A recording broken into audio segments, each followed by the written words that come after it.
바울은 대부분이 큰 도시를 거점으로 사역을 진행했습니다. 주어진 짧은 기간 동안 최대한 많은 사람들에게 복음을 전하겠다라는 전략이죠. 에베소 역시 큰 도시예요.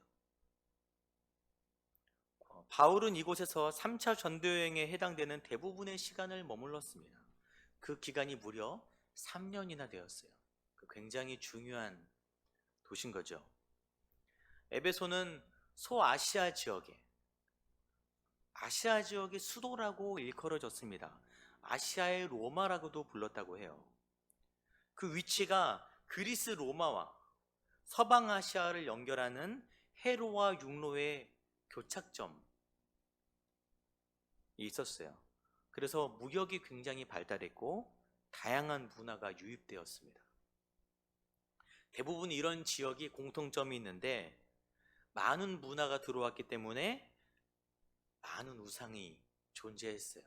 우상 숭배가 아주 활발하게 이루어지는 그런 지역이었습니다. 그 중에 에베소 지역만의 특징을 성경에서 보면은 우상 숭배가 실제적인 이익과 연관이 되어서 거대한 상권을, 세력을 형성하고 있는 것을 볼 수 있습니다. 당시 에베소 지역에는 종교의 힘으로 병을 낫게 하는 의료 행위가 성행했어요. 또한 종교적 매춘이 많이 행해졌었습니다. 그리고 우상의 형상, 신전의 모양이나 신의 모양을 만들어서 판매하는 상업 활동 등이 크게 묶여서 거대한 이윤을 창출하고 있었어요.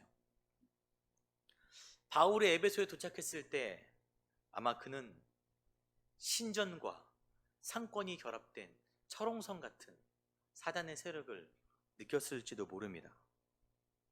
에베소에서의 바울의 사역은 그래서 우상과의 싸움이라고 할 수 있어요. 때문에 다른 곳에서의 사역과 조금 다른 부분이 에베소의 사역에서 드러나는데 그것은 바로 바울이 행한 치유 사역입니다. 12절에 이렇게 이야기하고 있어요. 심지어 사람들이 바울의 몸에서 손수건이나 앞치마를 가져다가 병든 사람에게 얹으면 그 병이 떠나고 악기도 나가더라. 바울 자신도 치유나 축기 행위를 하지만 사람들이 바울의 물건을 가져다가 아픈 사람에게 얹었을 때 그 병이 나았다는 거예요. 그 지역에는 그런 행위들, 권위 있는 어떤 사람들, 영적인 권위가 있다는 어떤 사람들의 물건을 가져다가 주술적으로 이용하는 행위들이 많이 있었습니다. 그러나 거짓 영으로 낫는 경우가 얼마나 있었겠어요. 바울이 하는 사역과 바울을 통해서 나오는 능력은 에베소에서 일어나는 거짓 주술과는 비교할 수 없는 명확한 역사가 막 일어나는 거예요. 이런 사건들은 에베소에서도 굉장히 특별한 사건이었습니다.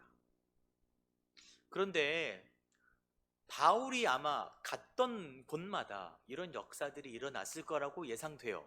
왜냐하면 이런 치유의 역사는 성령의 역사였고 바울은 성령이 이끌림 받는 사람이었기 때문에 그렇습니다. 그러나 다른 곳에서의 이런 사역이 거론되지 않고 에베소에서 강조되는 것은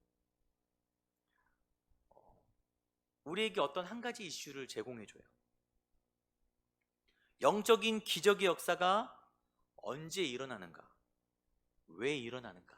입니다. 기적의 역사는 일어날 수 있는데 왜 일어나는가? 언제 일어나는가? 13절에 이런 얘기가 있습니다. 이에 돌아다니며 마수라는 어떤 유대인들이 시험 삼아 악기 들린 자들에게 주 예수의 이름을 불러 말하되 내가 바울이 전파하는 예수를 의지하여 너희에게 명하노라. 바울의 사역을 따라하는 마술을 행하던 어떤 유대인들이 등장합니다.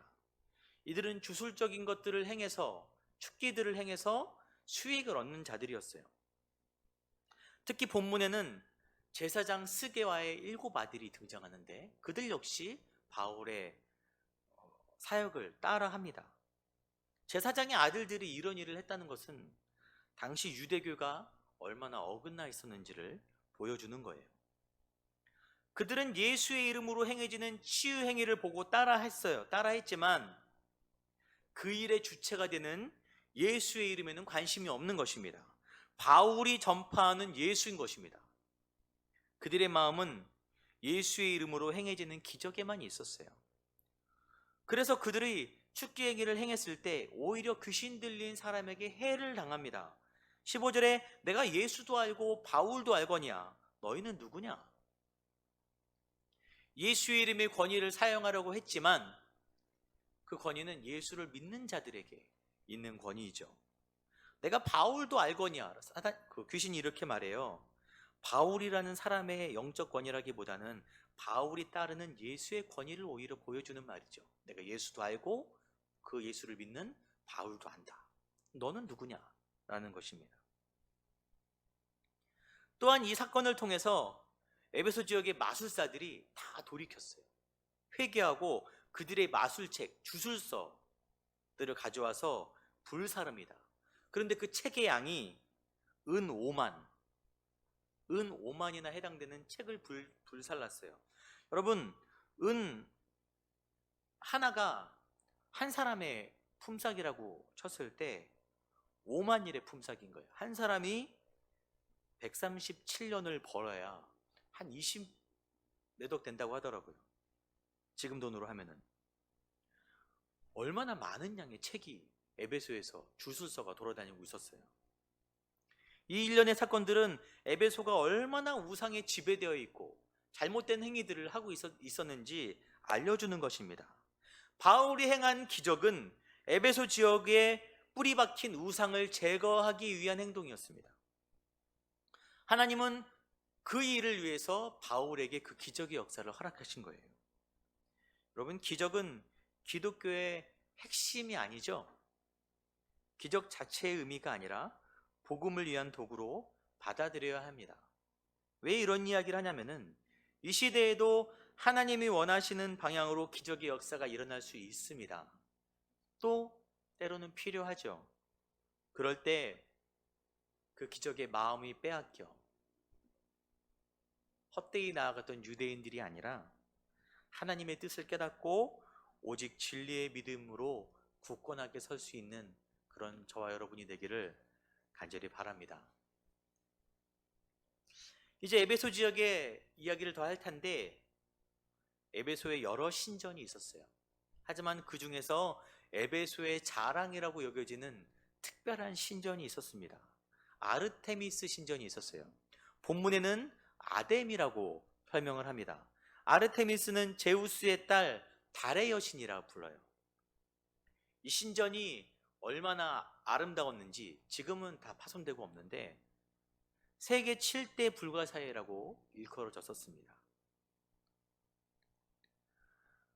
24절에 그 데메디리오라는 사람이 등장하는데 같이 읽어볼까요? 데메디리오라 하는 어떤 은장색이 은으로 아데미의 신상 모형을 만들어 직공들에게 적지 않은 벌이를 하게 하더니. 은장색 데메디리오, 은장색은 은을 세공하는 사람을 말합니다. 그는 아데미의 신상과 성전을 축소한 모양을 판매했어요. 이는 지역 관광 상품으로서 작은 사업이 아니었던 것처럼 보입니다. 특히 매년 5월마다 아데미 여신의 큰 축제가 벌어지는데 각지에서 온 수많은 사람들에게 이 모형을 많이 팔아서 큰 수익을 냈던 것으로 보여져요. 그래서 이 일에 관련된 사람이 큰 부를 누리고 있다고 본문은 이야기하고 있습니다. 데메디리오는 이 일에 관련된 사람들을 대표하는 조합장 같은 사람으로 보여져요. 그런데 바울의 복음이 에베소에 퍼질수록, 자리 잡을수록 그들의 판매 수익에 문제가 생기는 것입니다. 왜냐하면 바울의 가르침 중에 사람의 손으로 만든 것은 신이 아니라 하니 이는 그대들도 보고 들은 것이다. 사람의 손으로 만든 것은 신이 아니다. 참 신은 오직 하나님, 예수 그리스도밖에 없다라고 바울이 가르치는데 바울의 역사에 기적이 동반되는 거예요. 그들이 전에도 보지 못했던 놀라운 역사가 함께 일어나는 것입니다.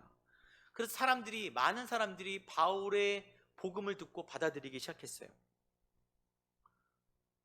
손으로 만든 것은 참신이 아니다라고 하니까 아르테미스의 모형을 만들어 파는 그런 우상을 판매하는 그런 사업에 점점 차질이 생기는 것입니다. 결국 데메드리오의 선동으로 폭동이 일어났어요. 사람들이 들고 일어나서 바울을 잡으려고 하는데 바울이 보이지 않자 바울과 함께했던 동역자 가이오와 아리스다고를 붙들어서 연극장, 당시에 큰 집회를 할 수 있는 대형 공간으로, 장소로 사람들이 들어갔습니다. 그곳에서 그들이 외친 말이 인상적인데, 크다 에베소 사람의 아데미여. 이 말은 아데미 여신을 찬양하는 기도문으로 보여져요. 그들은 지금 아데미 여신의 권위가 손상되는 것을 분노하는 것처럼 보이죠.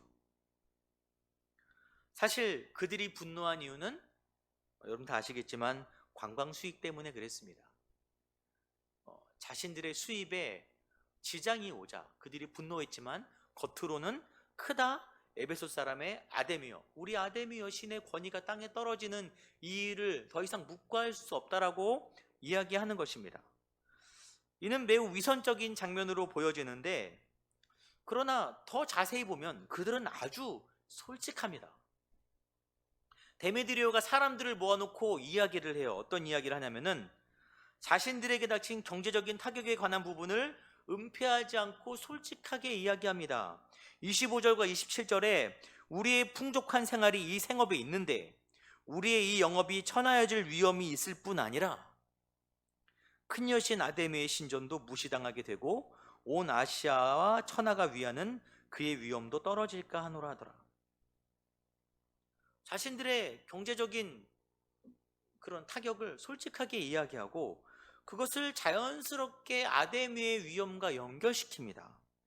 여러분, 사람이 너무 당당하면, 뻔뻔하면 오히려 할 말이 없는 것처럼 그들의 모습은 너무 당당해 보이고, 사실 그들의 태도는 지극히 정상적으로, 당시의 사회상을 비췄을 때 정상적으로 보입니다. 왜냐하면 우리가 여기서 아데미 여신이, 그들이 섬기고 그들이 따르는 아데미 여신이 어떤 신인지 살펴볼 필요가 있어요. 여러분, 인터넷에 아데미 여신, 아르테미스 여신이라고 치면은 아름다운 얼굴에 12개의 가슴을 가진 기괴한 신상의 사진을 볼 수 있을 것입니다. 에베소 사람들은 특히 이 여신을 사랑했어요. 왜냐하면 그녀는 다산과 풍요의 신이에요. 에베소 사람들에게, 아데미를 따르는 사람들에게 풍요를 가져다 주는 신이 아데미입니다. 구약에 아데미 여신과 유사한 우상이 있죠. 여러분 잘 아는 풍요의 신 바알이 있습니다. 바알과 아데미는 아주 유사한 부분들이 많이 있어요. 둘 다 풍요의 신이고, 또한 그 신들을 섬기는 제사의 행위 가운데 음란이 있었습니다. 옛 문헌에 아데미 신전에서 여신을 숭배하는 모습을 표현한 말이 있어요. 광적인 고함 소리와 울음 소리를 동반하는 그 여신을 향한 축제, 제사는 나팔이 울리면서 분향을 시작하게 되면 군중들이 흥분과 발광으로 날뛴다. 게다가 음탕하고 수치스러운 일들을 서슴지 않고 행한다라고 기록되어 있어요. 그 여신을 섬기는 그 제사 행위 자체가 아주 음란했습니다. 또한 두 신 모두 사람의 욕망을 추구하도록, 네 욕망에 솔직해라, 내가 그 욕망을 이루어 주겠다. 그것이 그 신들의 공통점이죠. 북이스라엘의 7번째 왕이 아합입니다. 이 아합왕이 나봇의 포도원을 갖기를 원했어요. 저곳에 나의 궁궐을 지으면 얼마나 좋을까. 하지만 땅은 하나님이 주신 기업이기에 이스라엘 사람들에게 양도할 수 없는 것입니다. 팔 수 없는 거예요. 그런데 아합의 아내 중 이세벨이라는 여인이 있었어요. 이 여인은 이방 여인이었고 바알을 섬기는 여인이었습니다. 그녀의 아버지가 바알을 섬기는 제사장이자 왕이었어요. 그녀는 아무렇지도 않게 바알의 법칙대로 나봇을 누명씌워 죽이고 포도원을 뺏어다가 아합에게 가져다 줍니다. 자신의 욕망이 아주 솔직한 신이 바알이고 또한 그런 신이 아데미인 거예요. 두 신 모두 나를 잘되게 해주는 신이죠. 때문에 아데미를 섬기는 이들이 자신의 이익에 민감하고 그것에 당당한 것은 아주 자연스러운 거예요. 내가 잘 되지 않는다면 섬길 필요가 없는 신, 그것이 그들이 사랑하는 아데미인 것입니다. 에베소에서의 사건들을, 일련의 일들을 보면 볼수록 예수님의 십자가 당시 그때가 떠오릅니다. 예수님이 예루살렘 성전에서 장사하는 사람들을 쫓아내셨어요. 누가복음 19장 46절에 기록된 바 내 집은 기도하는 집이라 너희는 강도의 소굴을 만들었도다. 너희가 이 성전을 강도의 소굴로 만들었도다. 당시 먼 지방에서 예루살렘으로 제사를 드리러 오는 사람도 있었습니다. 제물을 소나 양이나 그런 동물들을 먼 곳에서 가져오기 힘들었기 때문에 예루살렘 성전에서, 성전 주위에서 제물을 판매했어요. 좋은 제도죠. 그런데 장사꾼들이 이를 폭리를 취하는 것입니다. 터무니없이 비싼 값으로 판매를 하고 그 수익들을 당시 종교 지도자들, 제사장 그룹들이 가져갔어요.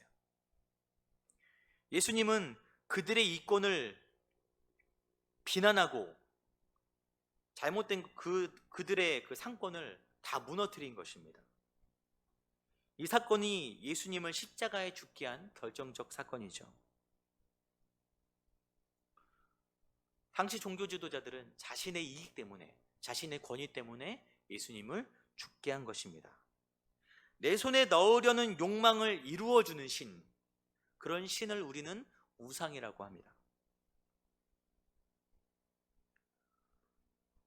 오늘 본문을 쭉 보면은 우상 숭배와 복음의 진리에 대한 명확한 구분이 있어요.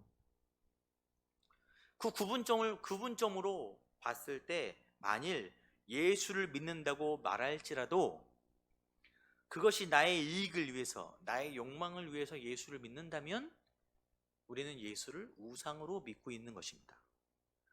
진리 대신 예수를 믿는 것이 아니라 우상화된 바알 같은, 아데미 같은, 이 시대에는 만몬 같은 그런 예수를 우리는 믿고 있는 것입니다. 바울이 전하는 복음의 진리가 에베소에서 아데미의 사상과 충돌했다는 것을 여러분 꼭 기억하시기 바랍니다. 우리가 좋아하는 성경 구절이 있어요. 마태복음 6장 33절에 그런즉 너희는 먼저 그의 나라와 그의 의를 구하라. 그리하면 이 모든 것을 너희에게 더하시리라 그랬어요. 우리에게 더하신다는 이 모든 것, 그것은 무엇일까요? 이 본문에 관한, 이 성경 구절에 관한 이야기를 많이 들었었습니다. 우리가 하나님 일을 열심히 하면 하나님이 나의 일을 도와주신다. 물론 그럴 수도 있죠. 하나님은 우리를 사랑하시고 복 주시는 분이 맞습니다. 그러나 때때로 우리는 하나님의 선한 뜻이 아니라 등과 교환 법칙에 따른 보상 심리를 가지고 신앙생활을 할 때가 있는 거예요. 내가 이렇게 할 테니까 하나님 나에게 이것을 주십시오. 여러분, 아까 우리가 읽었던 마태복음 6장 33절 말씀 앞부분에 이런 말씀들이 또 있습니다. 20절에 오직 너희를 위하여 보물을 하늘에 쌓아두라. 24절에 한 사람이 두 주인을 섬기지 못할 것이니 하나님 나라와 세상의 이익을 동시에 추구하지 말라고 분명히 이야기하고 있죠. 목회자로서 여러분들이 물질의 복을 받기 원합니다. 여러분 잘 되기를 정말 기도하고 있어요. 그러나 그것이 하나님을 믿는 믿음의 결과라고 말씀드릴 수는 없습니다. 내가 하나님께 시간과 정성과 물질을 들여 섬기면 나에게 복을 주신다. 여러분, 이런 건 믿음이 아니라 투자라고 제가 여러 번 말씀드렸습니다. 다시 한번 주에 다녀서 증거할 것은 오직 우리가 예수로 말미암아 이미 갚을 수 없는 구원의 은혜를 받았다는 것입니다. 이 선을 정확하게 긋고 깨닫지 못한다면 우리는 어긋난 분노로 아데미를 외치던 에베소 사람들처럼 우리 자신을 위해서 예수의 이름을 화가 나서 외치고 있을 수도 있어요. 가슴 아프지만 우리는 이 시대에 이런 잘못된 신앙의 정의에 대한 결과를 지금 보고 있는 것일지도 모르겠습니다. 바울이 우상 숭배의 땅 에베소에서 한 일은 오직 하나님의 말씀을 가르친 일이었습니다. 본문의 앞에 8절과 9절에 바울이 회당에 들어가 석 달 동안 담대히 하나님 나라에 관하여 강론하며 권면하되, 9절에 어떤 사람들은 마음이 굳어 순종하지 않고 무리 앞에서 이 도를 비방하거늘 바울이 그들을 떠나 제자들을 따로 세우고 두란노 서원에서 날마다 강론하니라. 바울은 에베소에서 말씀을 가르치는데 주력했어요. 본문에 두란노 서원이 등장하죠. 여러분, 두란노라는 사람은 아마 에베소에 있었던 굉장히 유명한 철학자라고 여겨져요. 그가 세운 서원에서 바울이 그 장소를 빌려서 말씀을 가르쳤다고 이야기합니다. 근데 오늘 본문에 누가의 사도행전에 특별한 표현이 있는데 9절과 23절에 이 도를, 23절에는 이 도로 말미암아, 바울이 가르치는 복음을 도라고 얘기하는 거예요. 이 도는 어떤 이런 도술이 아니라 길을 얘기합니다. 믿음은 말씀의 길을 걷는 것이라고 이야기하고 있습니다. 바울이 수년 동안 포기하지 않고 말씀의 길을 걸어갔을 때 에베소의 아데미가 흔들렸어요.